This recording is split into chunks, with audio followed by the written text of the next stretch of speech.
Vice President of the United States of America. It was I hear it's a beautiful ceremony. I can't lie and pretend like I watched the whole thing. I did see the purple outfits trending on the internet, and but I didn't see much else. And so today I wanted to give a Black perspective. I feel that Black people need to talk and be a part of every conversation that affects our community. And I feel like our conversations are better than and more important than any other conversation. So everybody who agrees that Black people in our community needs to come first on our priority list, put your hashtag B1 in the chat. Hashtag B1 means that we're Black first. It means that we put our community as our top priority. And it also means that B1 also means that we must be one to be successful. So hello, Lovely and D. Ruth and Lawrence and Leotis and everybody else. Shout out the city. Shout out the city that you're from. I know a lot of you are coming in from all over the world. So shout out your city, and everybody's welcome. Even the people who are not Black, even the white people can listen in if you want to, but this is our conversation. All right. So today we're going to talk about the inauguration, and I'm going to mention the names of each guest one by one. And then I'm actually going to start when I call on the guests with the questions and comments. I'm going to literally go across the screen in the order in which they appear on my screen. So the first guest is Marcus Small. Marcus Small is a filmmaker who made a great film called The Melanin Code. The Melanin Code, put a yes in the chat if you saw The Melanin Code. It is a great film. Marcus did a great job. How you doing today, brother? I'm doing all right. How about yourself? Doing great. And also we have Dr. Charm Timms. Dr. Timms, I met Dr. Timms at Tariq Nasheed's event down in Atlanta, and my sister tore it up. She's very smart, just extraordinary. I remember you talking a lot about health and as well as other things, though. Dr. Timms is a very smart Black woman. How you doing today, sister? Hello. Thank you for having me, Dr. Boyce. Glad you're here. And we have John F. Thomas. John F. Thomas is an award-winning filmmaker, writer, and director out of LA. What's going on, John? Hey, what's going on? I hope everybody's doing good, and I'm glad to see everybody here. All right, and we have Tony Lindsay. Now, Tony is out of your Brooklyn, right? Is that where you're from? Yeah, Brooklyn, New York, brother. And you're also a filmmaker. That's right, because your film is Where Hearts Lie. Yeah, Where Hearts Lie. Where Hearts Lie. I want to write that down. Yeah. So when y'all hear the name of Black movies and stuff like that, y'all should write it down too, because we got to support Black products and businesses and everything, and everybody in here has something going on. I want everybody to know about what everybody else is happening. So also we have Mrs. G, the world famous Mrs. G from Black Wealthy. How you doing today, Mrs. G? I'm fine. How are you? Good to see you. We have Tariq Abdul Malik. Tariq, the one and only Tariq Abdul Malik. I don't think I know another Black person like Tariq. That's why I love this brother, because he's so unique. How you doing today, man? Hey, I'm doing great. And it's Abdul Khalik. Tariq Abdul Khalik. What did I say? Malik, I think. Oh, maybe I didn't hear you right. Okay. Wow, I mispronounced your name and didn't even remember the mispronunciation. My bad, brother. Tariq Abdul Khalik, and also Zakia Sankara Jabbar. Correct? That's right. That is right. All right, Miss. Good to be here, brother. Jabbar, and she is. I want to describe you as an activist, political analyst. Is that accurate, or how should I refine that definition? Absolutely. I'm a freedom fighter, activist, political analyst, all of that good stuff. Love Black folks. Okay, well let's start with. That's a good way to start the conversation. So everybody who loves Black people, type the word love in the chat. We're going to start the conversation with love, even when we disagree. We're always going to have love. So let me actually start with with Black love and activism and love for the people. So I'm gonna start with you, Miss Zakia. So the inauguration went down today. Biden got sworn in. Kamala Harris got sworn in as well. What does this mean for Black people? Well, I think that clearly we see that everybody's ready to go back to brunch. What I do believe for Black people, unfortunately, is that this is going to prove to be one of the most anti-Black administrations in history. And, I hate to sound pessimistic, but I think we need to keep our eyes on the ball. And I keep mentioning every time I come on here, we are in the middle of a great reset when it comes to the economy. No one batted an eye, Boyce, when Joe Biden over the weekend actually named a geneticist and promoted this person to a cabinet level position in his administration. This, for people who don't understand, please go back and do your due diligence and research on the scientific idea of eugenics, right? We're entering into a phase where biotechnology, nanotechnology, and all of this technology is going to be merging literally down to the cellular level. And I'm trying not to talk over people's heads, but I do think that it's important for people to understand that there is going to be a merging of technology, finances, technology, biology, all of these different things are happening.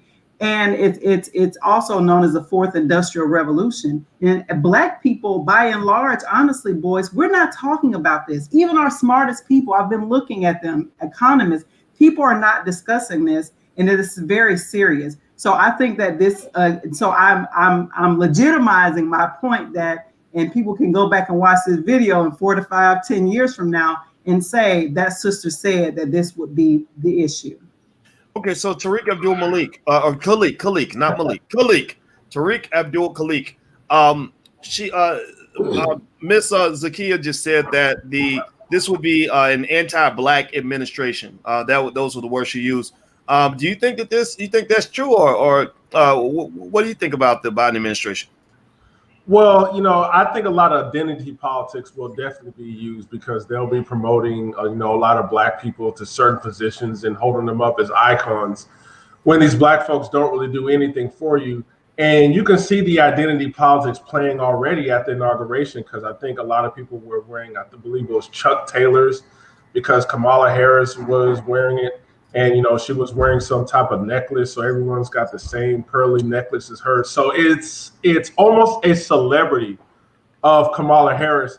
And what that does really is that's just designed to lull Black folks to sleep and put us in a peaceful corruption mentality. And what I mean by Black folks wanting a peaceful corruption is corruption that's not loud, that's not in your face. It's silent, it's hidden, you can't see it. So other groups are taken care of. Your economic situation remains the same or just gets lower, and nobody is going to be talking about it because we're just happy that Joe Biden is in power. And just another thing is and I don't know if we're going to get to this topic, but it just seems like Black people got a switch where they're turned on to be offended by something. And I say that because I find it quite interesting that Snoop Dogg all of a sudden is praising Donald Trump when he hated Donald Trump this entire presidency, but he's praising him when he got a pardon. So it's almost as if we know the Democrats aren't going to do nothing, but we're too afraid to ask them for anything. So Mrs. G, you live out of the country, and you're kind of watching this from the safety of another shore. Mrs. G, can you hear us? Oh, it looks like Mrs. G went out. Okay, COINTELPRO got her. All right, so I'm gonna move on to Tony. We can go back to Mrs. G. So Tony, do you think we saw the whole thing with the Chucks, and we saw the whole thing with the with a lot of the people being elevated as icons and things like that. That symbolism, some people really need that. Do you think that we got kind of an overdose of symbolism, or do you think it was just appropriate for the occasion? Well, personally, I think that we got a heavy overdose of symbolism.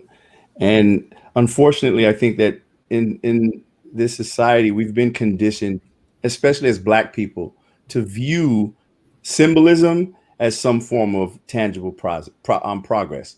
So the way I look at things, to be honest, like I try to be optimistic, and I'm being honest with you, I'm probably one of the most fierce critics that you'll ever see of Joe Biden and Democrats.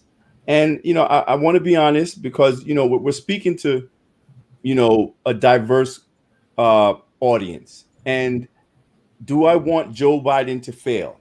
No, I don't want Joe Biden to fail because right now he's the pilot, right? He's the pilot and we're the passengers on this plane. So if he fails, we all fail, right? If he wins, we all win. But then reality sets in. And I think about the rude awakening that Black people always get after these elections, and specifically from the Democratic Party. I'm an independent. I'm not Democrat. I'm not Republican. But we think with such a hyper partisan lens in this country that we're unable to see like the other side of things. It's like we've pretty much been conditioned to only see our point of view or whatever is fed to us, particularly by the mainstream media, and then we just run with that. But I think that Black people are going to they're likely going to get a very rude awakening about the level of accomplishment and progress that has actually been achieved by Joe Biden's election. I think it's going to reveal this election, this presidency is going to reveal the true intentions or lack thereof of the Democratic Party in regards to the Black community. So I think we all understand that racism in this country is very real, right? We know that, but I think we collectively fail to grasp the level of craftiness that our political institutions that work in tandem with the mainstream media engage in. So I think we're really going to get a really big shock treatment coming up. I hope it doesn't happen this way. I hope so. I hope they deliver on some of the promises. But then when you even say that, what did they promise us? They promised immigrants a lot of stuff. You know, I walked through the executive orders that Joe Biden signed today, or was supposed to sign all of them today. I walked through the first 100 days. You know, I don't see anything that is geared towards the African American community, which handed Joe Biden the election. So I think we need to abandon this need for symbolism, which is rooted in low self-esteem that Black people we've been relegated into this state, and we have to start developing some real, and I hate to say it, like self-respect. Like stop trying to I don't want to say seek the acceptance and the approval of white people or white daddy, or we don't have to always rely upon them to offer us the solutions. We don't have to always navigate through their path. We need to find our own path. Okay. So Mrs. G, looks like you came back. I'm glad to see you back. So my brother just said that he feels that we are asleep. So are we asleep, and how do we wake up? She is muted. I think you're muted, Mrs. Oh, sorry. There you go. I think that we, as intelligent Black people, can begin the process of understanding that we don't understand the world. We cannot possibly understand the world if almost no Black people in America have left. I'm never going to stop saying that. One of the most important things that I can bring to our people is the actual real life view outside of America, since most Black people in America have never left in 402 years. It is important to understand that presidents are almost completely unreal.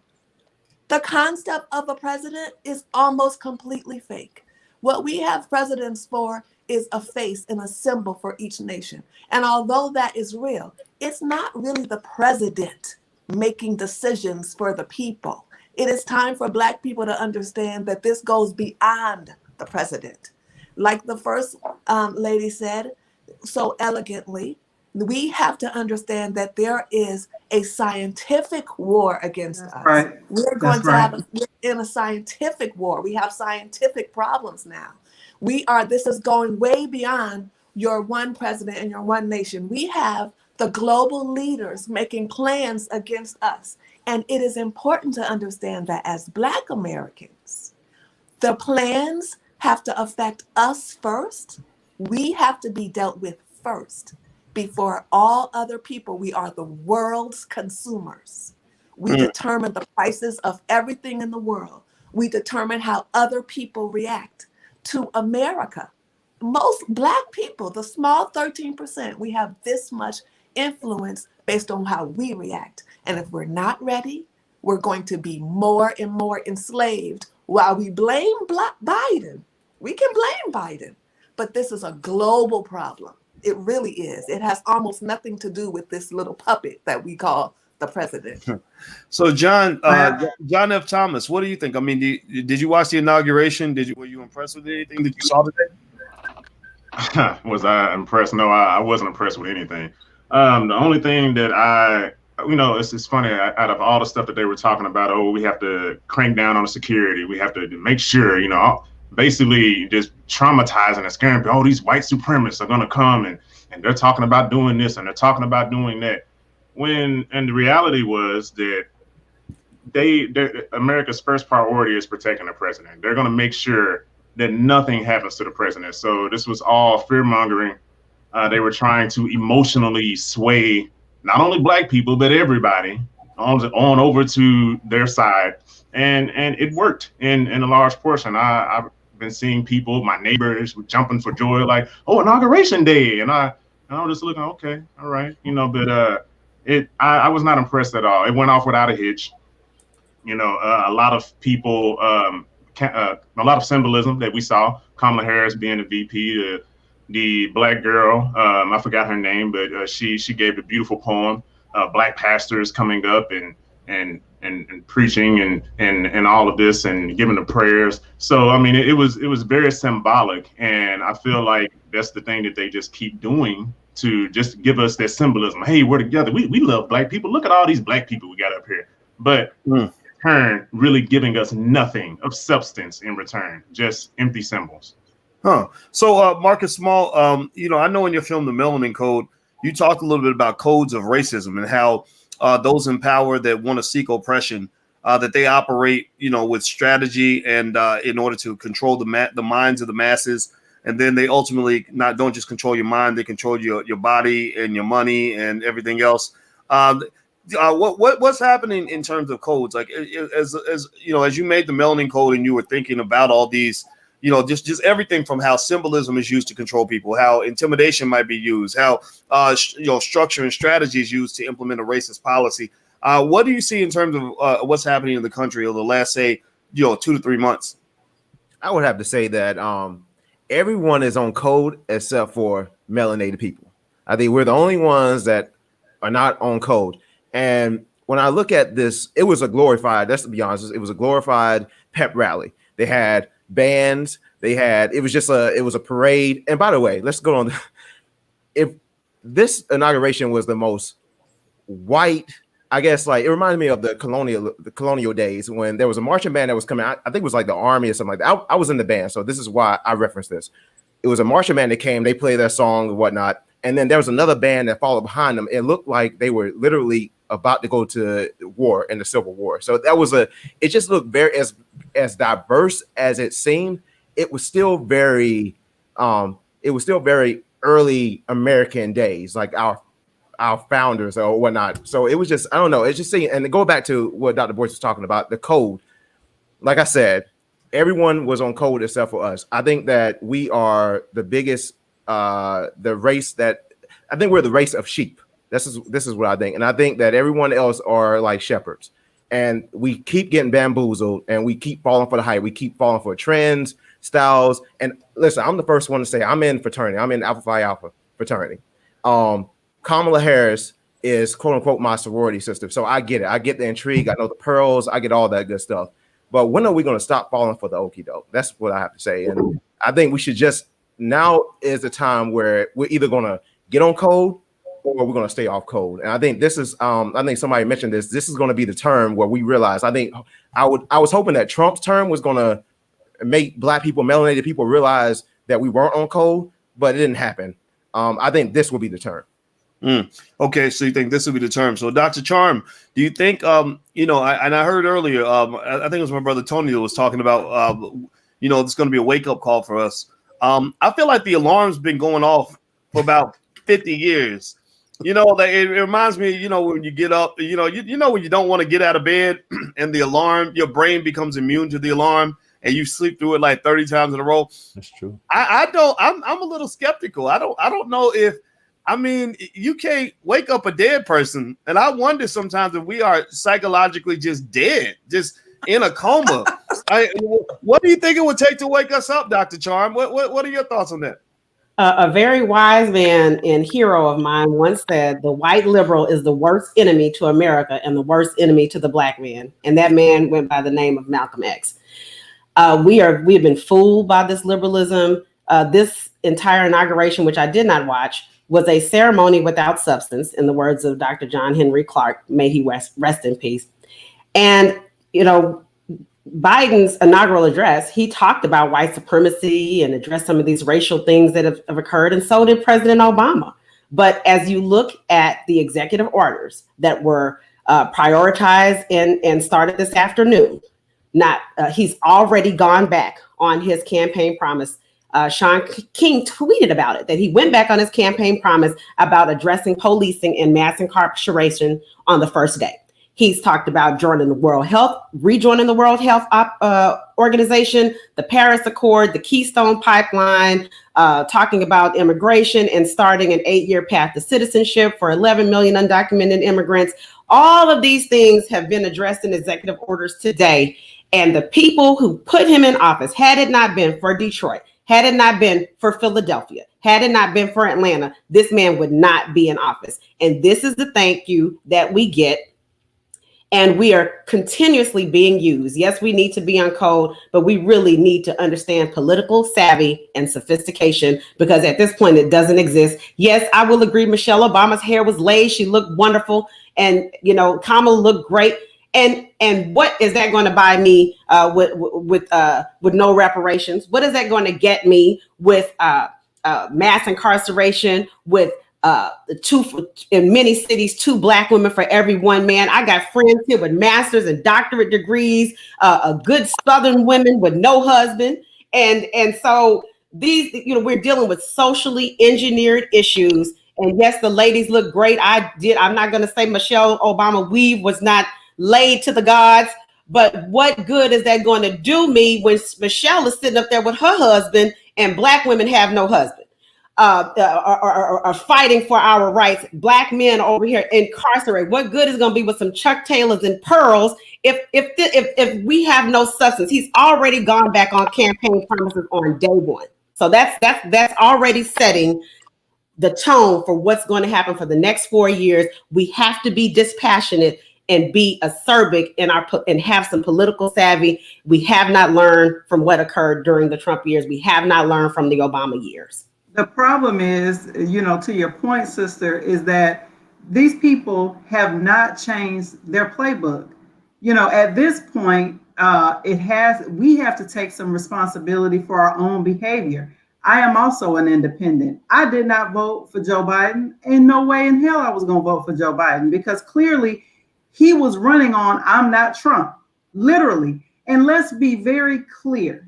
The Democrats paid for those votes. You want to know how I know? Is because there are plenty of so-called Black-led C3s and C4s that got paid to GOTV, get out the vote. You had rappers going down to Georgia doing free concerts. You had people doing feeding people, doing challenges and all of these different things. You had people providing rides. You had Silicon Valley social media companies who invested heavily into the Democrats, not just into the presidential campaign, but also into the Senate campaigns in Georgia.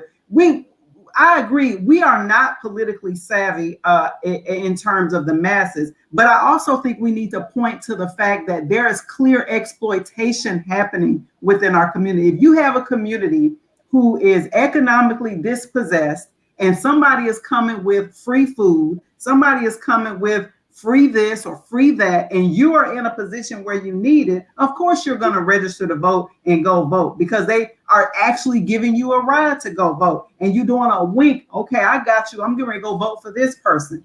That's exploitation to the highest. And we don't have that language. We're not calling out people in our own community who are taking advantage of getting millions. You got $1 million activists out here. $1 million activists who came up off of the Trump administration. We need to have a full conversation about what's really happening in our community and the Black faces who are being paid to serve us up like sheep. Absolutely. Well, you know what I was thinking, Tony. When I saw either Tony Tariq, really anybody, when I saw Lil Wayne get his pardon, I instantly connected Lil Wayne's pardon to that awkward endorsement he did of Trump back in the day, which almost seems like there's just this game being played behind the scenes that we're not privy to.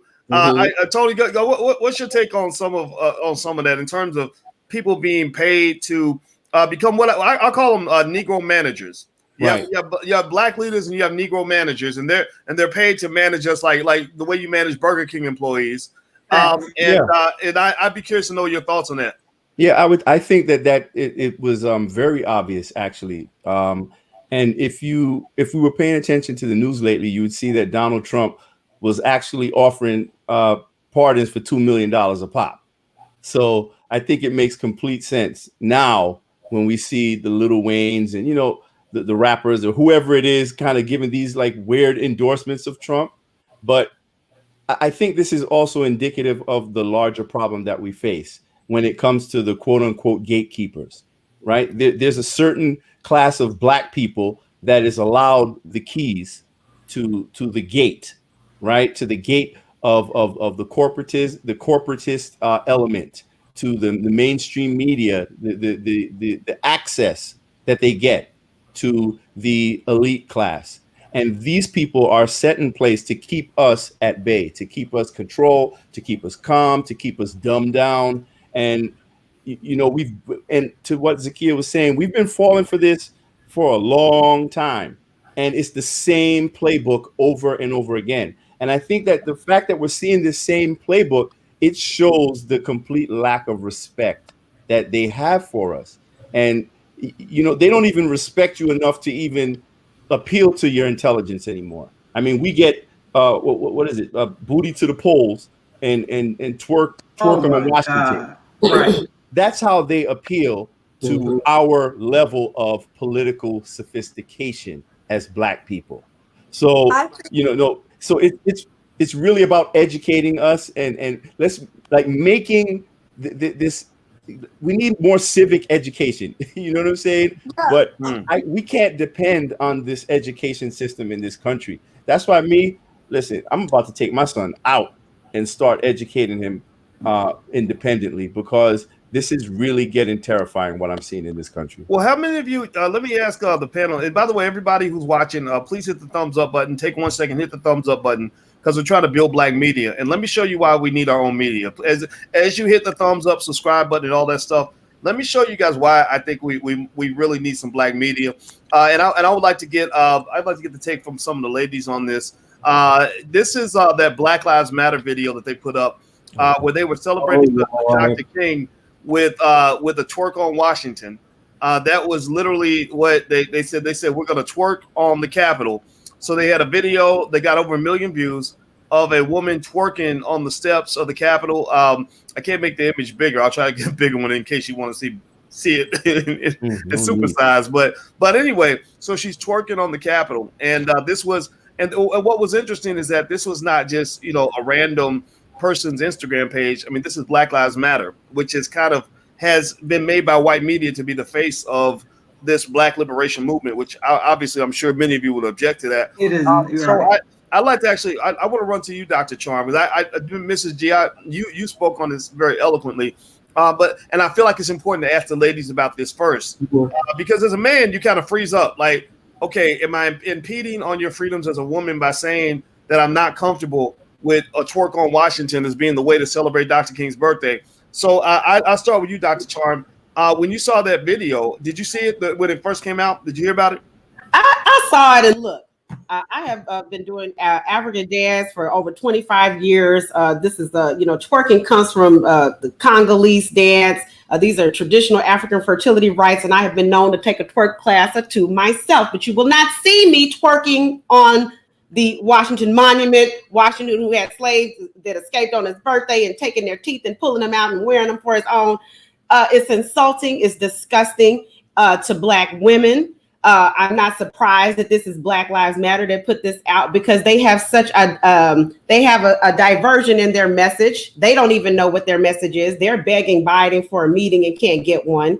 It's absolutely disgusting, and it's such a gimmick. I mean, we are more intelligent than that. Black women are the most fastest educated group in the country of holding college degrees. So why would you appeal to that? Our statistics should show you that we're not over here worrying about twerking. We're worrying about getting our education and providing for our families and supporting Black men and supporting Black children. So why would you appeal to that? This is mass media, mass propaganda. And I'm not, I love to twerk, but I'm not going to be twerking on the video on Martin Luther King Day, for God's sake. It's insulting to him. It's insulting to his family. Well, Hey, you know, shout out to Dr. Charm for twerking. well, yeah, that's a fun. Well, that's a funny thing too. It's kind of like, you know, there's just a way that things should be done, right? It's like if somebody goes out and uses the bathroom in the middle of the street, where there's children walking up and down the street and everything else, and you walk and you say, hey, you know, we don't want to see all that. You know, it's not like, so the person, you know, it would be weird if they turn around and say, like, what, you try to pretend like you don't use the bathroom too? We all use the bathroom. What's wrong with using the bathroom? You taking away my rights to take a dump, you know, whatever, right? Like, no, we're not taking away your right to use the bathroom. We just feel that there's a time and place for these things. And my children are right here, and we don't need to see all that, right? And Mrs. G said something that I thought was really interesting. And anybody in the panel can jump in on, just gotta do like that so I can point you out. But Mrs. G used the word porn. She said, I saw porn. And I didn't think of it like that, you know, but then I did do kind of a gender switch. And I said, yeah, if it were a man doing something, anything like that around children, it would definitely be porn. And I think maybe because we're so touchy about infringing on a woman's right to do what she wants with her body that we're not calling it for what it is. Does anybody else have a thought on this? I mean, and it is funny that Black Lives Matter. Two things about Black Lives Matter that's fascinating. One is they've collected $10 billion. I was just about to say, follow the money, brother. Okay, well, you know what, Zakiya, I'm gonna take it to you because I want to talk about that money, that $10 billion they collected, and nobody knows where that money went. And then two, they were telling everybody to go vote for Biden and Kamala, and they can't even get a meeting. They can't even. Biden said thank you, we've used you, good luck in your life, and he isn't even calling them back. Zakiya, what are your thoughts on all of everything I just said? So certainly, I thought it was extremely disrespectful. Obviously, you know, African dance, I love it. I can't say that I actually can do it very well, like the other previous sister was saying, but context matters, right? And again, propaganda, we've all talked about it. It's a distraction. And I also think that it was done to cause shock and awe, quite honestly. It was done to, you know, for us to actually be sitting up here talking about it right now.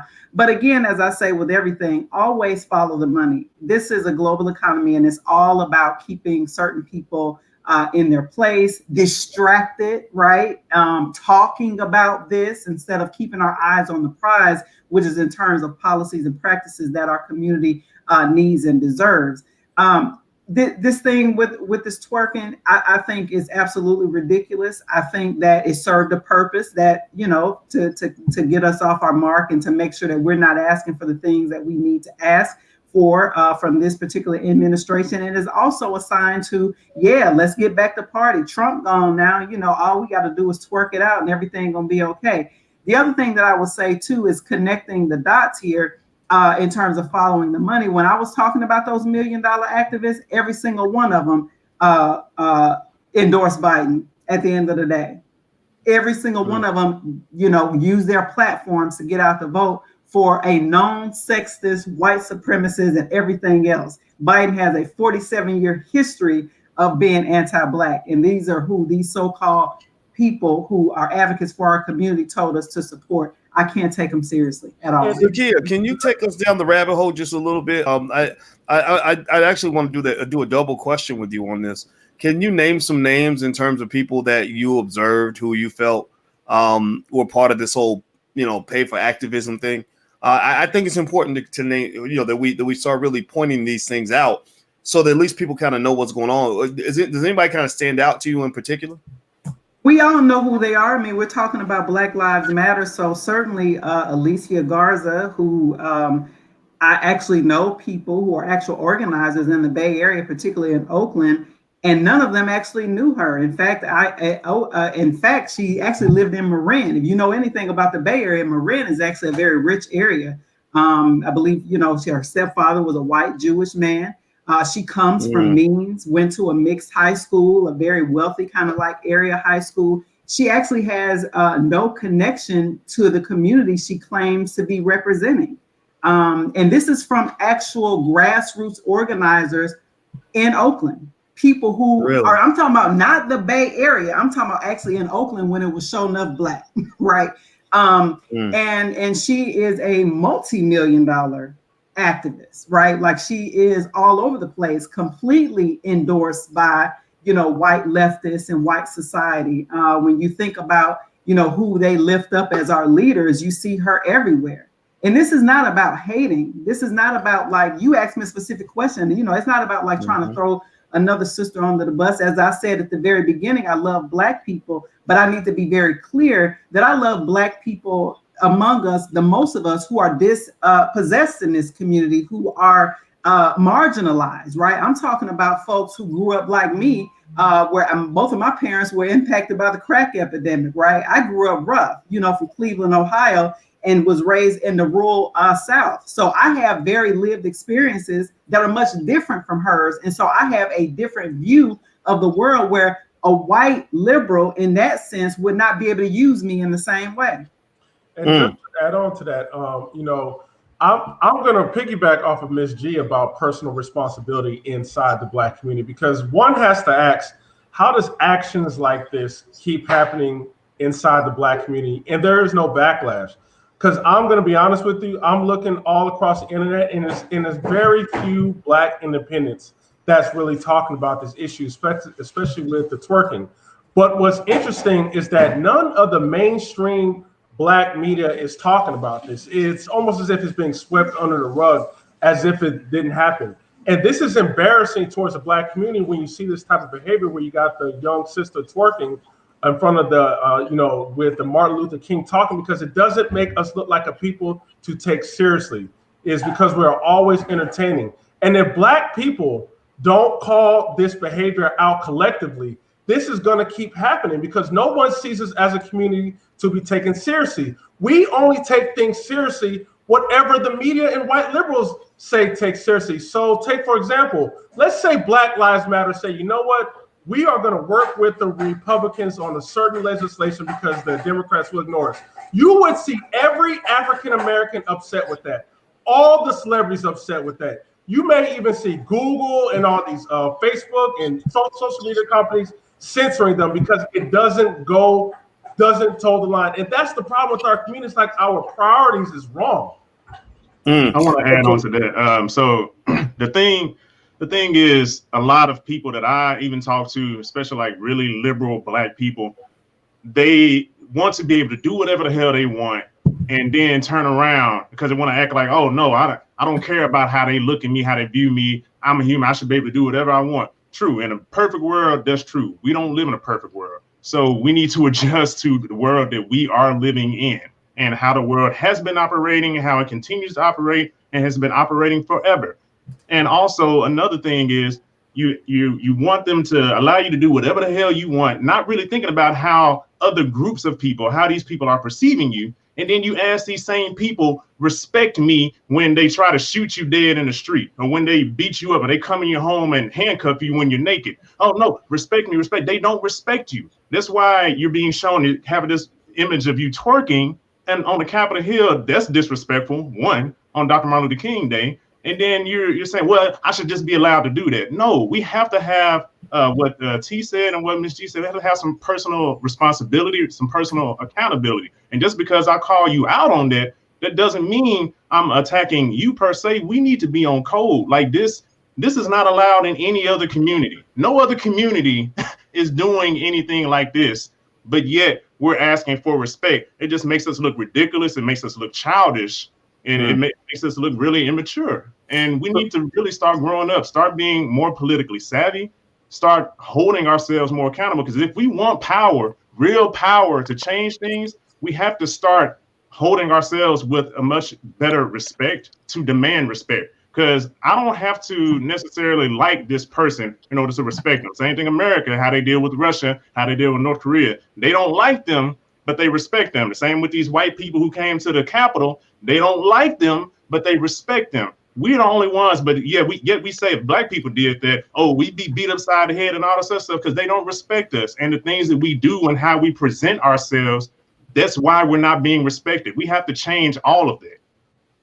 So Marcus Small, when he talked about again about being on code, what area? I love the fact that I remember in your film you had Neely Fuller talking about codes used to control Black people in all areas of activity, almost everything that we do. And so, you know, with this with some of the things that are just mentioned by Zakiya in terms of you know, creating fake leadership to manage us, or John and Dr. Charm talking about, you know, the image of Black women twerking as a way of somehow showing allegiance to Martin Luther King. You know, this also speaks to, you know, a power of media, right? That controlling media is a very important part of this, which almost says that, you know, when you talk about filmmakers like yourself and Tony and John, etc., that we're really coming after that and really saying, okay, let's at least make sure that we have that media ownership piece as one of our core agenda items would be important. Do you agree? Yeah, I totally agree. Media, we need our own Black media. Therefore, because we know that the mainstream media will spin everything. For instance, like, and this is what I'll say about the code system. So the liberals, everybody, and I would say liberals, except for melanated people, are all on code. I was in a clubhouse room today, and it was a celebration room for the liberals. It was like Inauguration Day, and they had people in there that worked for Kamala and Biden, you know, the whole campaign. And they were going over the list of things that they wanted Biden, this campaign, to do. The main thing was eradicating the death penalty. The second thing was raising minimum wage. There was a brother that came up there to the floor, and he was like, listen, this is what I want. I think that Black people need reparations. And you're talking about crickets. I mean, it was totally crickets. So was it the lift every voice plan, or was it the lift everyone else's voice plan? That's what I want to know. So Mrs. G, you're about to. Oh, sorry, Dr. Char. I heard Mrs. G and Dr. Char. I couldn't tell. Dr. Charm did this. Can we go to Mrs. G first? I haven't heard from her for a while. And then you, Dr. Charm. Go ahead, Mrs. G. Yeah, I'm starting to come to the point of, you know, believing that we need to stop telling our people that they are going to receive reparations. I do not think that people need this kind of distraction, because we are stuck in this perpetual begging. I'm going to repeat again that the president is a distraction. The president is a figure. The purpose of a president, like someone here said tonight, is to keep people calm, to pardon a few people, to make sure that the public doesn't get out of control, and that they believe that the president has powers that the president really doesn't have. But as far as Black people are concerned in America, we need to understand that although we keep chanting Black Lives Matter, in reality, Black lives don't matter. They don't. We want all of this respect. We keep asking for it. We want reparations. We keep asking for that. We are 13% of the population. We stay at 13% with all of the abortion clinics that are out almost every Black neighborhood in America. And we need to understand, if we're going to seek power, we're going to have to look outside and learn the global view, not just the inside view of politics, because this is globally happening. We're trying to fight some type of war. We're trying to fight something, and we don't know how to fight it because we only can see a small percentage. What's really happening is America is being controlled by the global plan. We have a global plan that's happening. It needs to be understood. Stop talking about this small thing.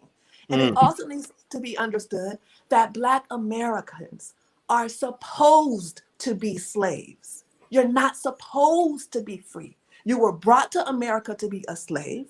You were still in America to be slaves. We're high-paid slaves who think we have freedom, yet we don't have a passport. Why? Why do we not have passports? Why do almost 0% of Black Americans don't have a passport? It cannot actually be explained. Most people have 1,001 reasons, but it's unacceptable. You're not being able to leave the plantation called USA, not even for a visit because you don't have a passport, not even for an emergency because you don't have a passport. That's enough with the excuses. Understand, slavery was never abolished, ever. I agree with that, because I'm gonna be honest with you. When I left the United States of America, and I thank my dad for having me travel when I was a young boy, you really see the United States and how they affect other countries, how their foreign aid to dictators oppress other countries, how they fund foreign wars, just fund chaos with other countries. And then you look, and then when you come back in America, you see the American people just totally lost, don't know what's going on. They talk about a whole lot about Russia, but Americans don't even understand the Russian-Ukraine conflict. They don't understand that this hyper rhetoric to go after Russia can actually lead us into a nuclear war. But it's like we don't even understand that stuff because, like Ms. G said, we have never really traveled outside to see how the world views our country. That's true. Okay, so Dr. Charm, go ahead. Please. I've been to 9 countries, and I think it's great to get a passport and all that. But traveling has shown me that the image of Black people in America has been colonized amongst everything else. And we don't have to leave our shores to understand the condition that we are in this country. Requesting that a debt that is owed to us be paid is not begging, and it's not asking. This is the debt that is owed. I just finished doing genealogy on my family. I'm still I'm at the point now that I'm gonna have to hire a professional genealogist, but I was able to get all the way back. Just found out that we had slaves in our family in Mississippi and Tennessee and Virginia. I'm from Houston, Texas. I had no idea. I was going through census records and looking, got up to 1840 and then 1820. And my great grandmother was 101, was a sharecropper. We got her on tape. I listened to a tape of her from 1991 before she died, talking about the fact she didn't say I was a sharecropper. She said I was a slave. We didn't have any rights. They paid us when they wanted to pay us. I have family land in Texas, in the rich oil areas that was stolen. And I'm sure that there are other Black people that have gone through this. And so we don't have to travel, though travel is great, to understand the condition. No, we do have to travel. When you see that, and when you see that. Wait, so hold on, hold on, Mrs. G. Let Dr. Charm finish her point, and then I'd like to hear your rebuttal. Please go ahead. Reparations with the twerking on the Capitol, back to that, we didn't stop it at the point where Bernie Sanders had an interview with Cardi B. We didn't stop it at the point where Joe Biden did an interview with Cardi B just during the election cycle. And so you have a disrespect there. So then we tolerated that. Then of course we're going to tolerate somebody twerking on Martin Luther King Day. And then you see, and I listen to Cardi B music, but when Cardi B had WAP playing and her little daughter wandered in, and so she hurried up and jumped up and turned that shit off so quickly.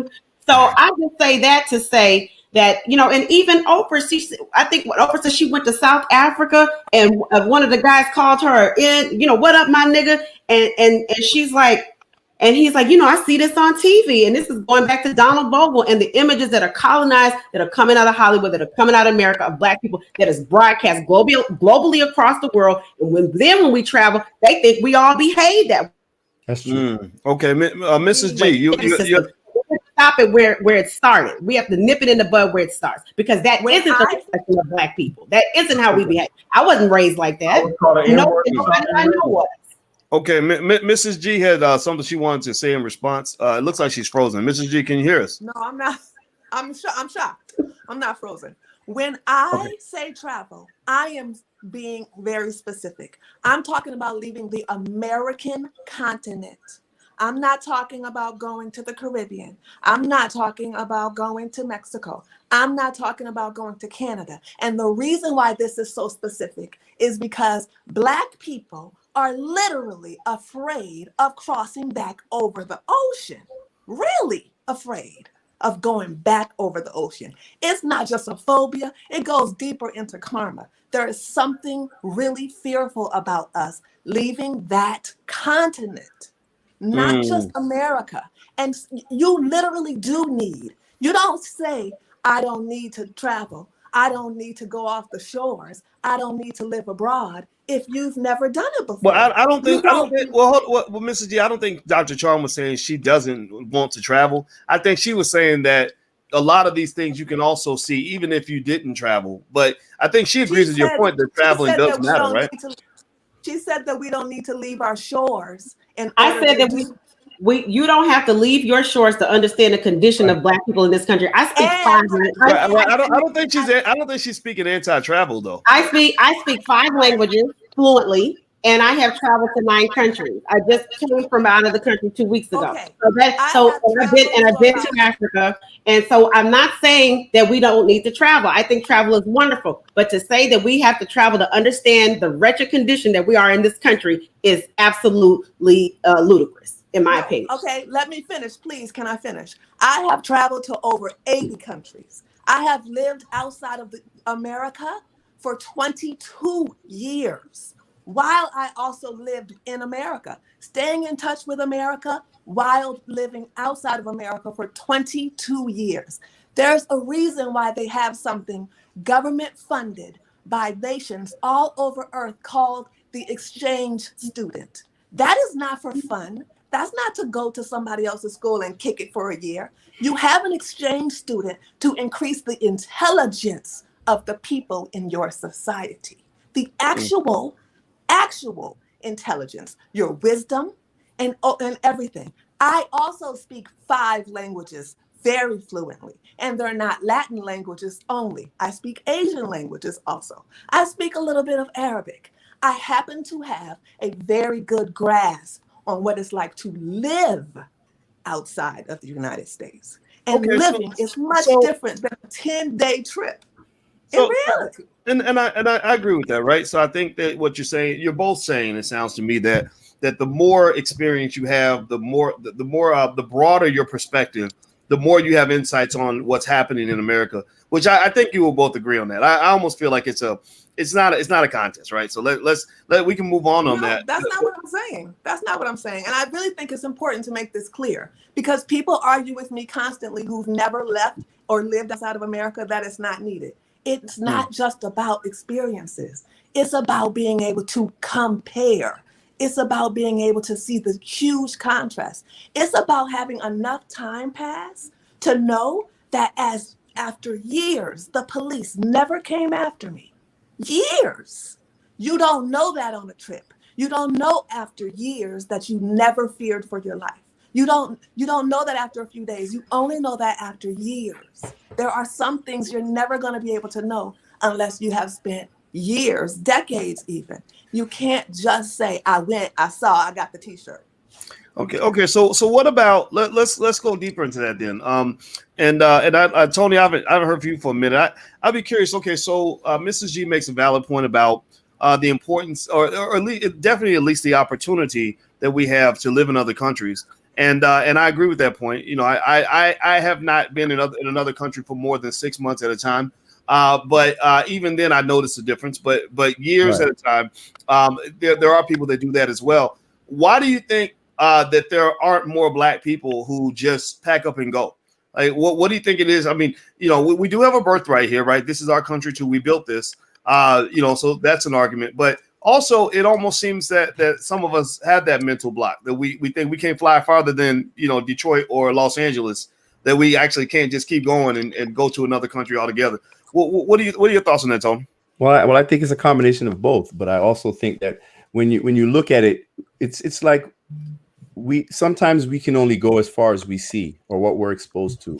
And when we've been, let's say as Black Americans, when you've been taught like the whole time that you've been in this country that, like, let's say Africa per se is just a bunch of poverty and jungles and, you know, so it's like it always seems to go back to the media from my perspective, which is why I always talk about the importance of independent media and Black media. But I think that there's such a stronghold over our perception that, so yes, I think there's a large degree of fear when it comes to us leaving this country. Yes. But I also think, listen, it's our birthright. Why should we have to leave and go anywhere? You know what I'm saying? I mean, there are debts that are owed. So I can understand both sides of the conversation. I do believe that you do get a better perspective when you leave this country as far as understanding, you know, what you're actually experiencing living in this country. I don't think you're required to live outside of the country in order to get that, you know, be able to truly identify what you're going through in this country. I don't believe that. But I will say, though, you know, I've traveled to maybe 5 countries and, you know, my daughter lives abroad. She's in France right now. But I can tell you that, you know, my family that lives in Europe, when they look at everything going on in the United States, it's unfathomable to them, like what is happening in this They country. think that I'm lying. But the thing is, a lot of their opinions about Black Americans are shaped by the media, American media, the propaganda machine in this country. So even when you look at, what I always suggest for our people to do, we have to watch media outside of this country. We have to watch BBC or watch RT or whatever it is. Yeah, right. Because we got to see other perspectives. We've been locked into one perspective in this country. So it always defaults back to the brainwash of the machine. So that's how I always look at it. So we're trapped. It's a mental slavery that we're still trapped in this country. So as far as the reparations argument is concerned, I do believe that African Americans have an absolute right to demand reparations in this country. Do I believe that should be the one hill that they die on? No, I don't, because I also believe that there are a myriad of other issues that still affect us and concern us in this country that we do have to pay a great deal of attention to. And I also think that we have to acknowledge that giving Black folks reparation in this country is just not, that doesn't help the status quo in any way. So it's like, I understand the demand, but I also have this realistic way of looking at things. And I don't want to say reparations will never happen. I believe that, yes, there's a true, it's a justified demand, but it's like, how is this system invested in giving Black people in this country reparations when they're still offering us twerk on the pole to vote videos and all of that? It's like, when you look at the reality of how seriously they take us and our level of political sophistication, it's just, at the end of the day, 1 and 1 makes 2. So right. I just try to look at these. I think when we step outside just a little bit and just look at it from a grander perspective, outside of just our personal emotions and even, listen, we're right? If you're right, you can be right, but it still doesn't mean that you're right. And I know that sounds weird, but you can be right in your demand and your request, but it does not mean that realistically with the situation you're presented with, that may be the outcome. But what I want to do is I just believe that we need to be more well-rounded in our understanding and approach to our position in this country. And so let me jump in on that. Let me jump in on that though. I think, and I want to ask Marcus. I want to tell Marcus this story, and I want to get your take on this, Marcus, because it was really happened. I really saw it. So I spent to Rose's point about living in other countries and being there for a long time.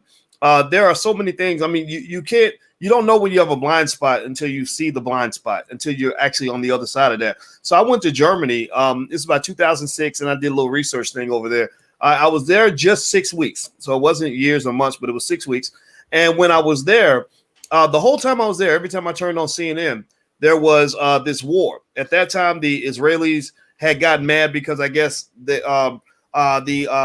Palestinians had killed a couple of Israeli soldiers, and as a result, they were bombing the hell out of the Palestinians. I mean, it was just completely disproportionate. It just really traumatized me to watch this every single day, because they were just blowing up anything and everything because they killed these 2 soldiers. But here's the point, right? So in my world, that war was everything. Like, that was the topic, the lead story every single day on the news every day. So check this out. I get home to the United States and I say to one of my friends, I say, man, what about that war? Right? It's like the way we might talk about the inauguration, right? Everybody knows, nobody knew anything about it. Like, there was no reporting on that war at all in the United States. And I said, oh my God, I'm in the twilight zone right now. And let me show you also, Marcus, I'm going to show you this. There's one thing I was researching while we were talking. Now, this is Time magazine covers. And people don't know this, but they changed the cover of Time magazine depending on what country you're in. This is Europe. This is Asia. This is South Pacific. This is the U.S. Europe, Asia, South Pacific, U.S. Europe, Asia, South Pacific, U.S. and it goes on and on and on. And basically, it seems like they have us living in this weird little bubble where we're not connected with the things that matter in the world, and also where we're just consistently fed misinformation. What do you think, Marcus? Yeah, I totally agree. And everything that's happening in our world is like our world, and vice versa over there. This reminds me when I went to Cambodia. I've never even thought about going there, but I had to go there for some business. But they had this this place where it was like a schoolyard. It was like a school of some sort. And I guess it happened like maybe 100 years ago or sometime around there. It just seemed like it was a long time ago. But something happened where they basically they set up concentration camps there.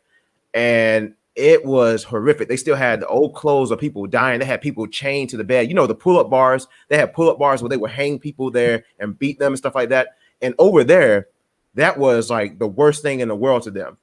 Over here, we had never even heard of that. We've heard of like the Holocaust and stuff like that, but over there, it's like that was their Holocaust. So, and when we talk about media, I also think that, so we have black media over here. We have black media in the Caribbean. I've been to the radio stations and TV stations down in Jamaica.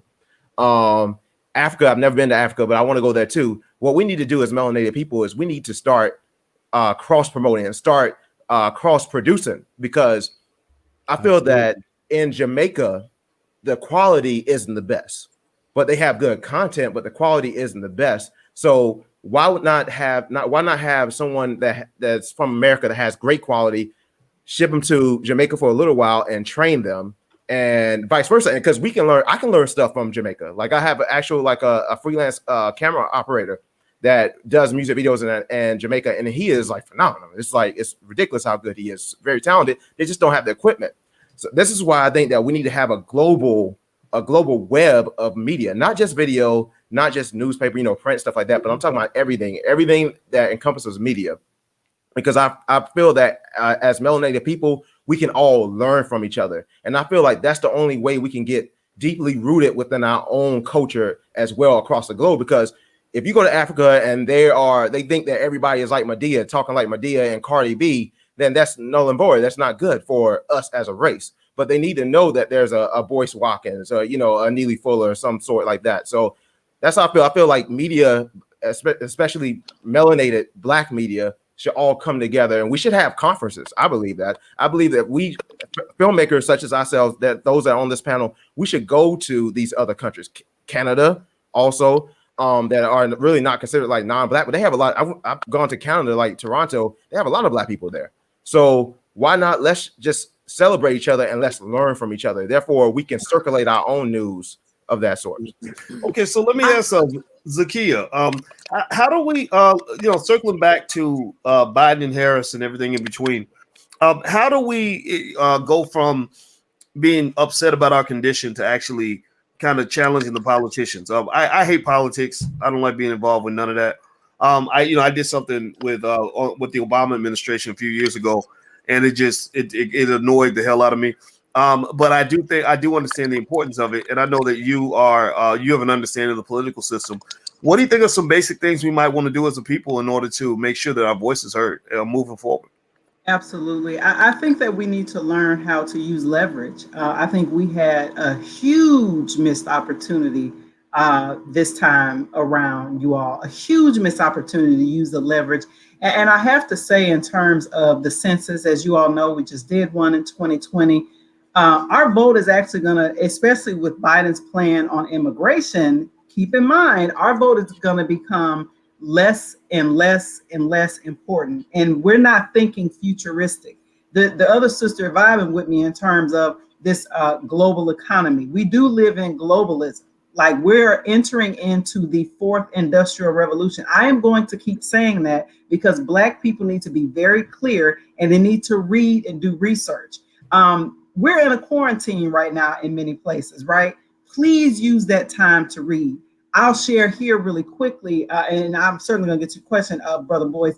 On my YouTube channel, which is Real Talk with ZSJ, I have been doing a reading of the book called The Choice by Brother Sam Yet. And I'm not sure if Boyce, if you're familiar with it, or if any of the other panelists are familiar with it. But the reason why I'm reading that book is it was written in 1971, literally 50 years ago this year. And Sam Yet was warning Black people because he was the first Black White House correspondent for Newsweek. And he had access to documents and information that normal people would never have access to. And he literally put his career on the line and really sacrificed his entire life by warning Black people that we were obsolete to this system now, and that we needed to know the tools and strategies at that time of the Nixon administration and also of Moynihan. All of these things are connected to everything that I'm talking about today in terms of how technology, which we know that technology is now affecting white folks, which I haven't had a chance to unpack, but also had a lot to do with what you saw on January 6th. White folks are feeling the pinch that we have been feeling for decades. And the reason why we need to be very clear about this, be clear, the troops, I live in the DC region. I live in this region. And the media right now, we're talking about the media. If you listen to CNN over the weekend, if you listen to MSNBC over the weekend, hell, even Fox News, they're trying to condition people to get ready that troops will be in DC from now on. You want to know why? Because they're getting ready to do some stuff under the Biden administration. I start off by telling y'all this is going to be a very pivotal administration. They're getting ready to do things that's going to set white people off. And because we used to being oppressed, right? And I hate to say that, but we, the last time we set it off was in the 60s. And I don't see nothing like that happening right now with regards to Black people. We're pretty much controlled, at least in this country. White people are not there yet. So the plan is that the military will continue to stay there. And that is going to be their shield when white folks, they're coming for the Second Amendment. This is not a conspiracy theory. They actually been trying to come for it. They already coming for the First Amendment. They're in lockstep with the social media companies. Again, everybody follow the money. You can go to opensecrets.org. Silicon Valley, Facebook, they poured tens of millions of dollars into the Democrats. And Black people, when you vote for Democrats at this point in history, you are voting for your own oppression. I don't know how else to break it to you. And so in terms of your question, what we actually need to be doing, I think, is that Black people need to be studying, and we need to be figuring out alternative ways to live. We need to figure out how to get away from smart cities, because smart cities is something else that's coming down the pike. We need to be figuring out how to grow our own food. We need to be figuring out how to be self-sufficient. And I mean right now, it's an emergency. Well, Tariq Abdul-Khalik, with this election, do you feel that I just want to ask a random question. I mean, do you think this election was legitimate? Like, do you think that there was anything to be said about, there are a lot of people saying the election was stolen and things like that. Tariq, do you feel that there were some issues there that kind of got swept under the rug? What do you think? Yeah, but the thing is, it's kind of hard to talk about that, especially on these platforms, is because, they can just take this whole platform down and say that we are inciting violence. So I tread lightly, but, when you see 100,000 votes come in as ballots and it goes directly to one candidate and not the other, and I think they had that situation in Michigan and Wisconsin, that is an anomaly that should be looked at. But I want to also get back to the solutions part about Black people, because the question is why Black people keep falling for the okie doke over and over again. I strongly believe it's because we are in fear. And, my thing is, I always observe that, you can tell who is running things, just look at those who you cannot criticize. And when I look at the Black community, I always ask myself, why is it okay that we can talk about white supremacy and nothing happens? There is another group of white people who I won't name, but if you search their name and they control the media, they scrub that group's name off of YouTube. It's insane. You used to be able to find them. You can't find it no more, but you can put white supremacy, white people control this and that, and you see white people everywhere, attacking white people. And my question is, what is this designed to do to keep talking about white people? Is it elevating our conscience? Is it having us think critically? Are we moving in a different direction, or are we living in fear and coddling, and we're wanting them to protect us, specifically the liberals? So the solution that I would have for Black people is stop scaring each other. That's why every 4 years, this is why we can't get Black people to be independent and stand firm. If you don't talk about reparations, left or right, any Black politicians, if y'all don't talk about reparations, we won't vote for you. And don't tell me about no white supremacists running up on me, because I'm not scared of that. You've been telling me that year after year after year, and it's not happening. Like, that's what I think. We have to stop scaring Black people and be more nuanced. You know, John, one thing I was thinking about, John, was the fact that that there's always this talk about, they never really talk exactly about what is actually happening. They always talk about what might happen. Like, we end up being, it reminds me of this video I saw with this father. Y'all might have seen it. Give me a yes or no in the chat if you saw this video, where a father was showing his son how to fight, and his father would do like that, and the son would duck. And he was like, no, son, don't duck just because you think I'm going to hit you. Like, react to what is real. Don't react to what you think I might do. And eventually his son starts learning how to not, shrivel up into a ball every time his father put his hands up. And I feel like that's Black people, that, or not even just Black people, but really just millions of people in America that, when I hear a lot of talk in media, I'm always distinguishing between, like, okay, are you talking about something that's actually happening, or are you talking about all the things that you believe are going to happen? And because I can't talk about something that might happen as if it's actually happening. Like, you tell me, okay, you heard that the Proud Boys were going to go get a bunch of tanks and AK-47s and slaughter as many Black people as they possibly could. Well, show me some evidence that this is actually occurring. I need to know, if this is happening, then I'll be concerned. But I haven't seen that, right? And so you think about Inauguration Day. Again, remember, we had last week, we had that crazy thing that happened at the Capitol, where for whatever reason, now pay attention now, that $1 trillion military we have that's right down the street at the Pentagon, because this is DC. You're not talking about a random building. You're talking about the Capitol, one of the most supposedly one of the most heavily fortified buildings in the country, and probably top 5. And you got a $1 trillion military that's right down the street, and people were busting through the windows and didn't even have any weapons. They had no organized military strategy. It wasn't like an army came and attacked. It was a bunch of people that just basically got in because nobody was home to defend the building. That's not a coincidence, right? So now that that's happened, and now that we're using these terms, terrorists, insurrectionists, I forget what other terms they're using, but these crazy terms, almost like they've got an army where they're going to come down with the army and just do some terrible things in the inauguration. Inauguration happens, nothing goes down, it goes off without a hitch. It almost seems like I almost feel a little bit tricked again, John. I feel like they got us all hyped up, like, oh, it's going to go down right now, and everything was fine. What do you think about that in terms of those sort of mind tricks to keep you on edge and scared all the time?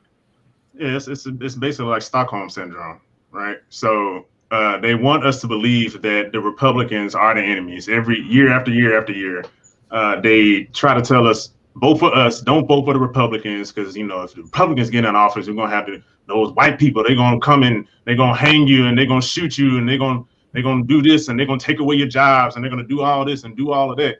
But the reality is, once we get them in office, what do? They give us jobs. But again, like I was saying before in the last video, these jobs only allow us to stay wherever we're living, especially if you live in an apartment, basically a month out of being homeless.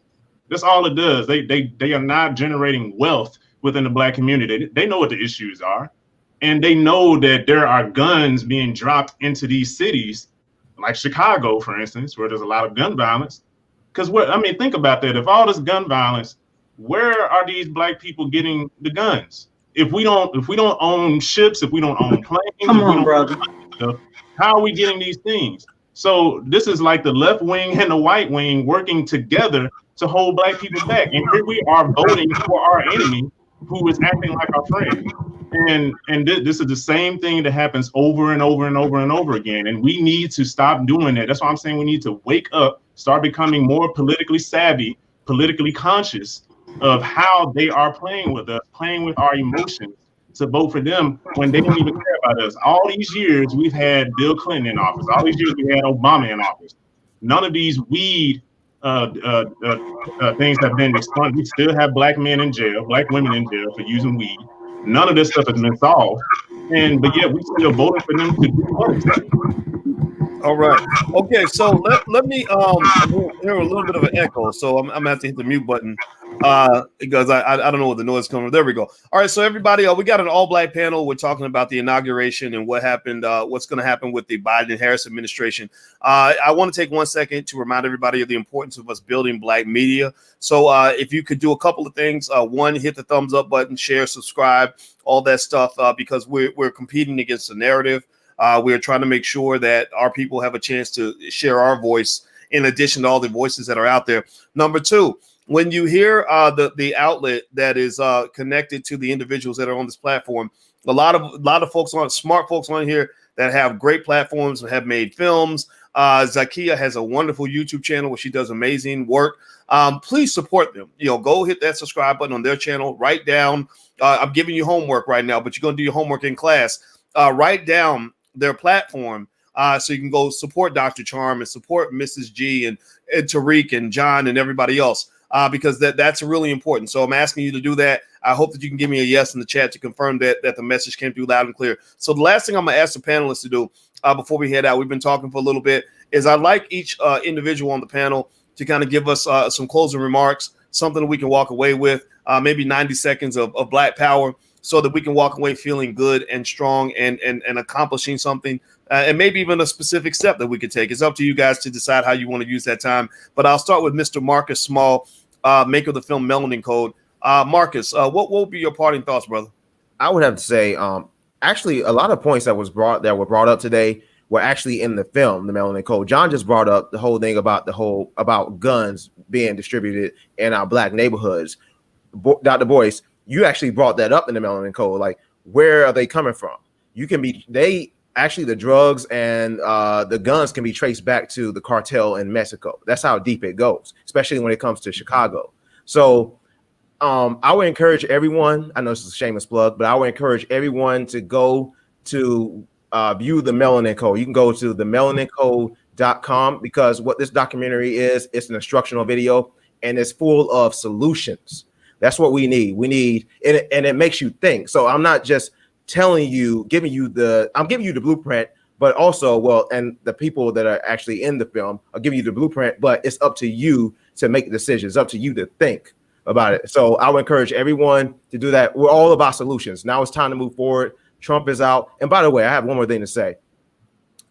I'm not the biggest fan of Biden. I'm not a fan at all. And I'm not the biggest fan of Trump either. But it feels good to see those white supremacists to tear up, because I drink those white tears for days. So that's one good thing about it. You get to see them, bask in their sadness. So that's okay. But also we have our other fellow liberal white supremacists that are basking in glory right now. So I would encourage everybody, let's practice group economics. Let's spread this wealth so that we can take it up to the next level. All right. Dr. Charm, your parting thoughts. My parting thoughts are, we've talked about some politics and things like that, but racism and white supremacy is a public health crisis. And I have to say that as a physician. I'm a naturopathic physician in practice over a decade. And we've seen this with coronavirus. They're promoting the coronavirus vaccine, but they're not promoting the fact that a lot of the coronavirus and how Black people have really suffered from it is because of the lack of resources. And then when we get to the hospitals, we're being turned away, and we're getting there when it's so far gone that it can't be reversed. Perfect example, some of the community hospitals here in Chicago. I'm in Chicago, I'm from Houston. They didn't qualify for those CARES Act dollars. They didn't get those millions of dollars from the CARES Act because of the volume. That's how they were able to maneuver and say, hey, we're not going to serve and provide resources to these community hospitals that are in the communities, that are staffed by people who reflect those communities and serve those communities University of Chicago has almost unlimited resources, and they got a large amount of the COVID dollars here. Some of the community hospitals on the west side and the south side are in danger of closing, had hired over $600,000 in expenses because of extra expenses because they had to have PPE for the nurses and doctors and everyone else who are serving people. So I say that to say that this racism that we're dealing with is so pervasive at every single level. It is constantly attacking us 24/7, and we have to be empowered. Racism is a public health crisis. A group of Black naturopathic female doctors and a few herbalists, 12 of us wrote a book called The Quarantine Kitchen. We have recipes and healthy things in there. Some, sea moss is very sexy right now. I want everybody to get the Quarantine Kitchen book, www.drcharmbook.com, because this is one of the ways that we can really combat this virus, is having a healthy immune system by improving our health. Mm-hmm. Sea moss. Okay, so I'm doing good, Dr. Charm. I got sea moss in my bag right here.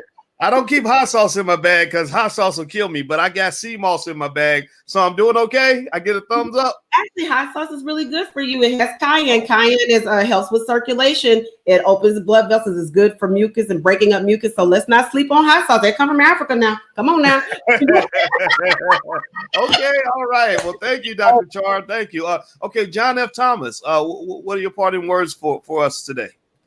I would say, again, we need to start being more politically savvy. As I forgot who said it earlier, but we need to start reading more, start reading Powernomics, start reading books from Dr. Boyce. We need to just start reading all these different things that have not been told to us about how great our community is, how great our people are, and what can be done to move forward.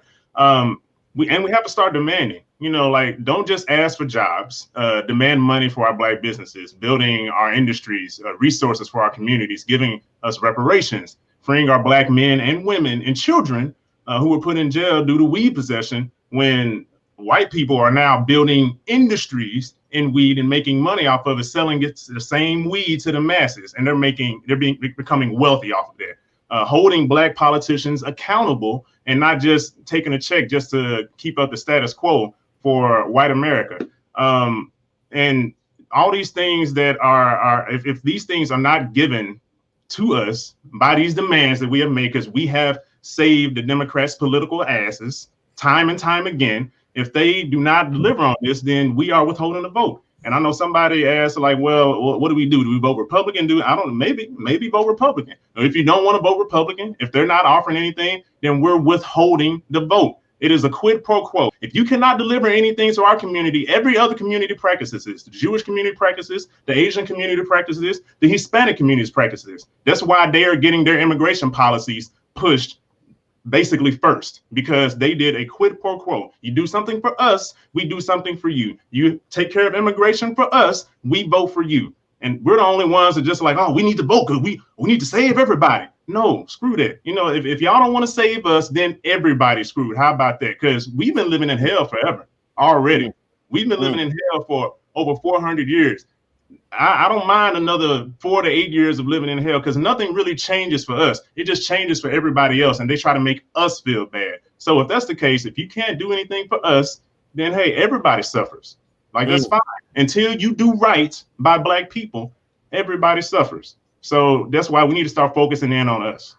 All right. So Tariq Abdul Khalik, what are your parting thoughts, my friend? I just want to say, and just bring it back to the topic a little bit, the Biden administration is, in my opinion, as it relates to Black people, it will be designed to put Black people to sleep. Because a lot of us will be like, whoo, we finally got rid of Trump. Now, hey, party time. Now we can relax. And I don't like that feeling. I like that under the Trump administration, Black people were very upset, anger. But what I also saw is a Black community who understood politics better. I saw Black people talk about the House. I saw Black people talking about the Senate. I saw Black people talking about group economics and agendas, and just coming together and seeing what we can do to survive this. But now I just feel like we are going to be asleep and calm and just revert just back to how we used to be. We are human beings. What makes you as a human different from an animal is that you have the ability to critically think. Animals don't have that ability. That's why you can study them. That's why you can throw the same bait at them over and over again, and they latch onto the bait. You know why? Because they are predictable. Black people, we got to be unpredictable. Everyone knows how we behave under a Republican. We're angry, we are bad. We even call out our own who does not vote alongside us. It's sad. The black left and the black right, they don't even talk.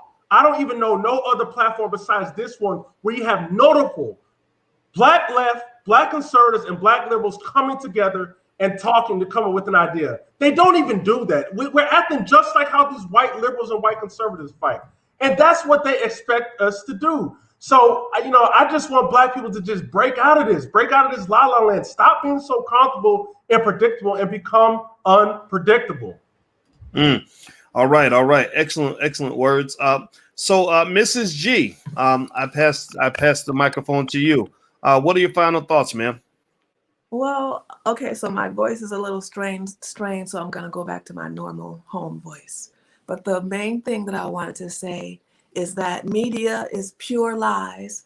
And I learned that in like 1998 while standing on the Champs-Elysees talking to my mother on the cell phone. And she told me that I need to get inside because live on the news, they were looting and killing people and setting things on fire. While I'm standing there at the exact same time that she's watching this alleged live news, realizing for the first time in my life that America literally makes up live news too. There was nothing happening on the Champs-Elysees. You can see the beginning of it to the end, and it's the biggest street in Paris. There was nothing but people walking around shopping. And my mother is watching on CNN, people killing, looting, shooting, and all of these things, and it was completely fake. So I want to be clear that I only can learn that because I was outside of America. I learned that when I was 22 years old. And I also want to say that it's very peculiar to me that Americans will fight and argue me down, that they don't need to understand the world and how it works outside of America. Why would we reject an emergency plan? Why would we remove the option of having a plan to leave by not even having a passport? We should be smart enough to understand that our country doesn't care about us and we need to have at least the option to have a second home somewhere. We call and try to make people understand that you can come with us to Senegal. We operate in France and we operate in Senegal. And we don't have to deal with things that people have to deal with in America. It's just unheard of. I also want to say that it is important to understand that African people who live in the continent of Africa cannot leave. They cannot leave. It takes moving a mountain for them to be able to use their passport to go anywhere, even to the next country in Africa sometimes. They don't allow them to move around at all. And here we are as Americans with the most powerful passport, almost the most powerful passport on planet Earth. And we refuse to use what was supposed to be for the white Americans. We're never supposed to use our passport, but we fall for it and we don't get it. And we fight and fight and fight and try to make up 100 arguments about why we don't need a passport. Yet, if you needed to, you could go nowhere. Mexico will close the borders, my friends. They won't allow us in. They won't allow us in on many occasions. And then this is a secret that a lot of people don't know. There are many situations where Mexicans do not allow Americans in from the borders. And so why do we think as Black people, they're going to care about us suddenly and let us go into their country? The other thing I want to say is, if you do make it out as one of the very tiny percentages of Black people who do leave the American continent and get to Africa, please don't bring your white Eurocentric mentality like almost every Black American does in Africa and start to oppress the Africans when you get there. So I want to say that first. I want to say that also to make that clear to people. And then finally, I want to say about reparations. Of course, we deserve reparations. Of course we do. We built America. But at this point, we have been trained so thoroughly to spend money that if we did receive reparations, I promise you, it will go right back into the hands of America in about 30 days or less. Wow. All right. So to let everybody, can you let Mrs. G and the panel know that you're hearing them? So let's type the word passport in the chat. I want to see the word passport in the chat. If you don't have a passport, you should have one. My brother had a baby 3 days ago. That baby will have a passport very soon. So that passport point is very important. And remember, you don't have to be here. So just keep that in mind. Type the word passport in the chat to let us know that you're hearing us, because it's very important that we think outside the box. So, Mr. Tony Lindsay, your final words, my friend. I think Tony is muted. Let me unmute you. Let me hit the button. There you go, brother. You're Sorry unmuted. Sorry about that. Well, first of all, just thank you again for having me here on the panel. And just real quick, I want to say that, I really watched the inauguration today, with a keen eye. And I would think that Joe Biden's speech was a very, very good one if he actually meant it. And I think that the fact that I know that he didn't mean it is what makes it all the more frustrating and insulting.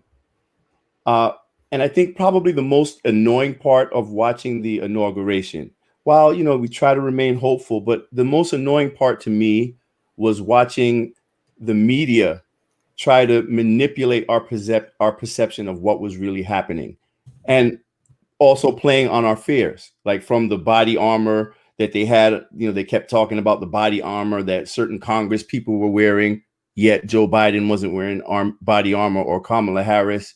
So I think that fear is the quickest road to consent.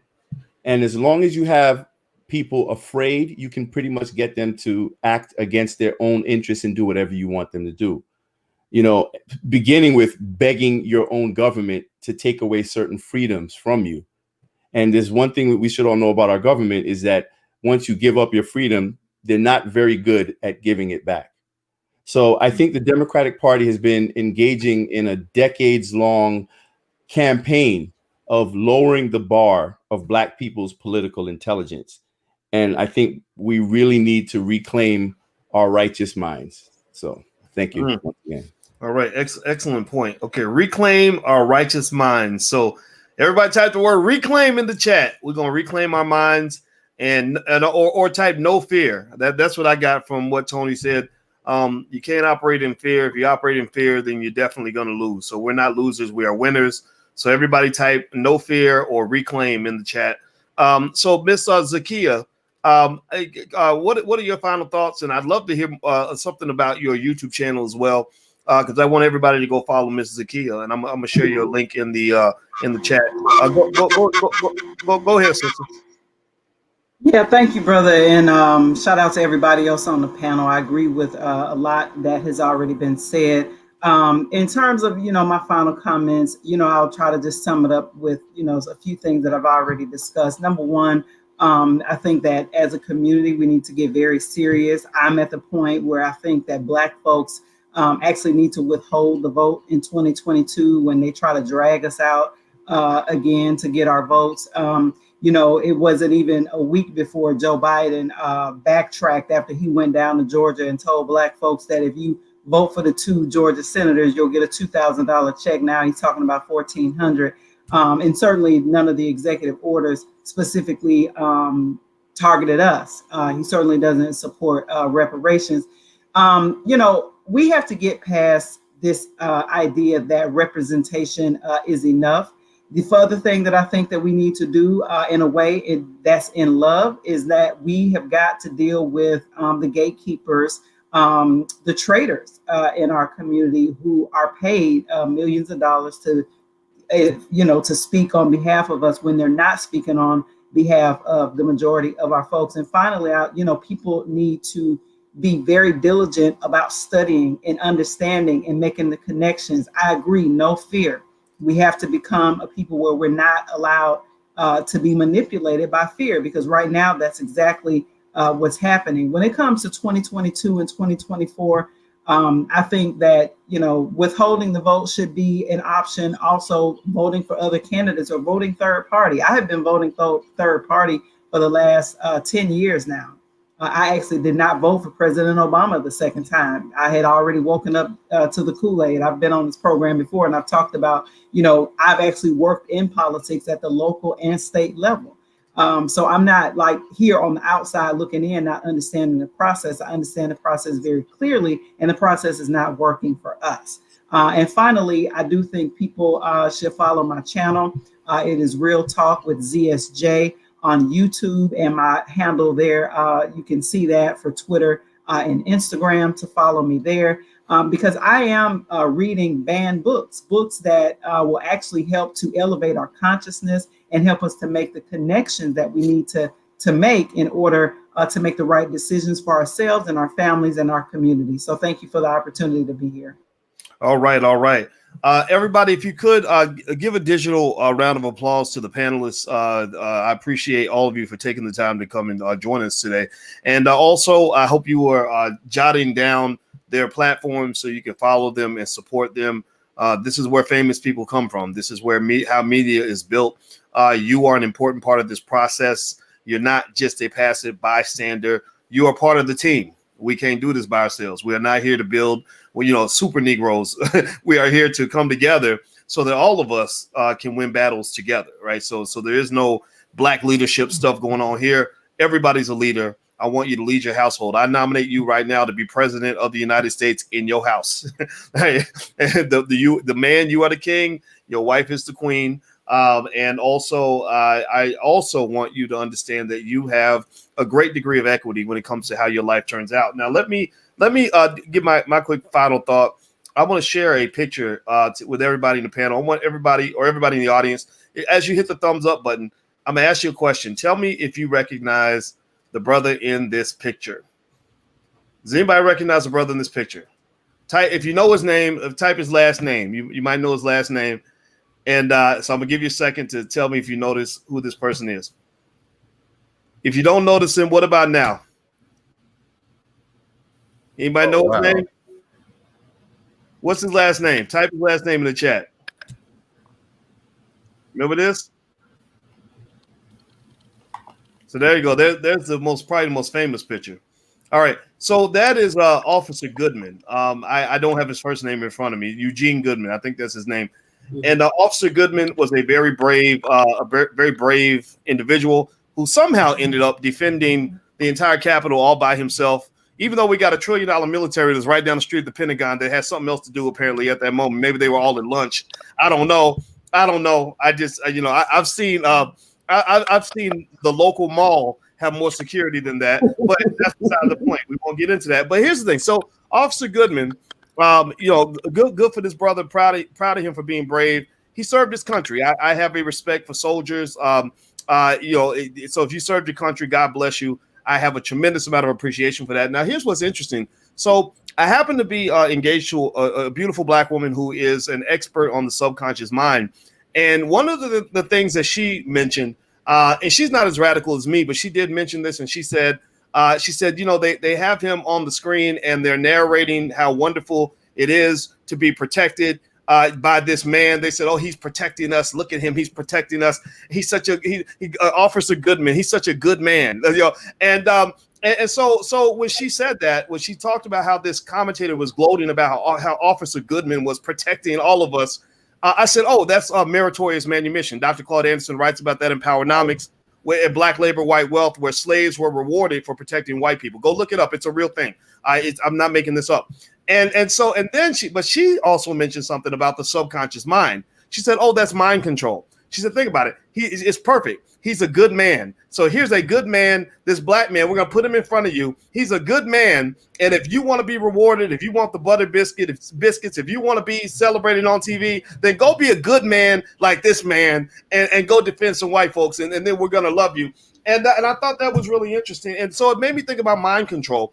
And the mind control is very real. And if you don't think it's real, then that means it's because you're probably a victim of it. But the best way to understand mind control is to take a moment and to become conscious of it, right? It hits you when you're hitting your unconscious mind. It hits you when you're not paying attention, when you are asleep. But I want you to wake up. When they talk about what it means to be a conscious Black person, that basically means you wake up, you're aware, you know what's going on. It's harder to manipulate somebody who's looking around. So let me tell you a story about mind control that was real fascinating. I think this is a perfect story that applies to Black people. I saw this guy. I put it on my Instagram. If you want to go, my Instagram is The Real Boyce Watkins. If you want to see the guy actually telling the story, I'm going to try to repeat it. Hopefully I'll do it okay. So basically, he was a military guy, and he wasn't even talking about Black people or anything, but it was a perfect analogy. He said that there in a cage they had 5 monkeys, and they had a stool in the cage, and what they did with the 5 monkeys is they put bananas at the top of the cage, and monkeys are smart, and so the monkeys figured out if I climb up on the stool, we can grab the bananas. So the first monkey jumps up and climbs on the stool and grabs the bananas, and they spray them down with cold water. They spray all the monkeys down like with this freezing cold water that hits them hard, and they're all traumatized and in shock, like, you know, what's going on there? You know, and so they stop for a minute, and then one of them tries again. He jumps up on the stool, tries to get the bananas. They spray them down with the water again. So the monkeys eventually, about the 3rd time, they gave up. They realized that every time they climb on the stool, they're gonna get sprayed down. So the monkeys just sit there and they chill. They're just like, okay, we're not going to go after those bananas because there's a penalty associated with that. So then what they did was they took out one of the wet monkeys and they put in a dry monkey. Now, this monkey didn't know anything about the oppression occurring in the cage or the trauma or anything. He just came in and he saw bananas. So he's like, oh, wow, look at that. There's bananas so he jumps up to grab the bananas, and they don't spray anybody. What happens is the 4 wet monkeys jump on him and just beat him down. You know, like don't you do that. You do that, you're going to get in trouble, right? And so then what? So now you got 4 wet monkeys and 1 bloody monkey. So they take out another one of the wet monkeys, and they replace him with a dry monkey. So you got 3 wet monkeys, 1 bloody monkey, and 1 dry monkey. Same thing happens. The dry monkey jumps up to get the bananas. All the monkeys beat him up. And they keep on repeating that process until you get to the point where you've got no more wet monkeys. None of the monkeys have ever been sprayed. All of them are bloody because all of them got beat down for trying to get the bananas. And so they put in another dry monkey. He jumps up to get the bananas. All of the bloody monkeys beat up the dry monkey for trying to get the bananas, even though predictive programming. Even though none of the monkeys had actually experienced any sort of penalty for going after the bananas. They just know that this is the way things have always been done. This is what you're not supposed to do. You're out of your place by doing this, right? And it made me think about the way we approach the election. It made me think about all the Black people that worked harder attacking Ice Cube for asking for something from the politicians than they actually would go. They would never go after a white man the way they went after Ice Cube, right? And it was fascinating because this man was fighting on your behalf.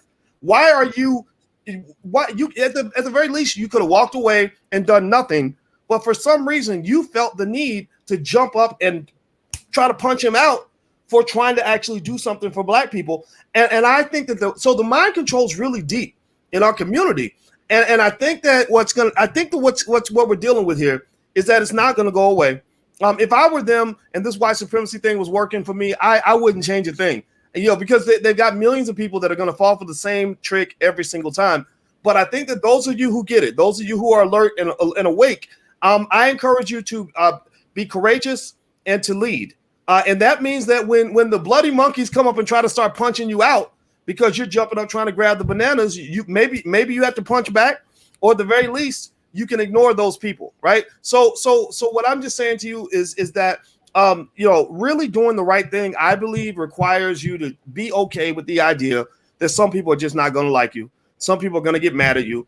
I got banned. I don't talk about it much, but I literally got banned from Ebony magazine because of my positions on politics. One of the lead editors said, we will never publish anything from Dr. Boyce Watkins, right? So this kind of thing happens. But if you're doing the right thing and you're doing it for the right reasons, for the right people, then you don't have to worry about anything, because I already know that Black power is strong and that Black excellence is always more powerful than white supremacy. And I believe deeply that more Black power is on the way. I believe that we get our strategy together, we get our minds right, we stick together, we support each other. I think we can have so much power and capability that we don't have to worry about what anybody thinks. And that's my story, and I'm sticking to it. So thank you guys for joining us tonight.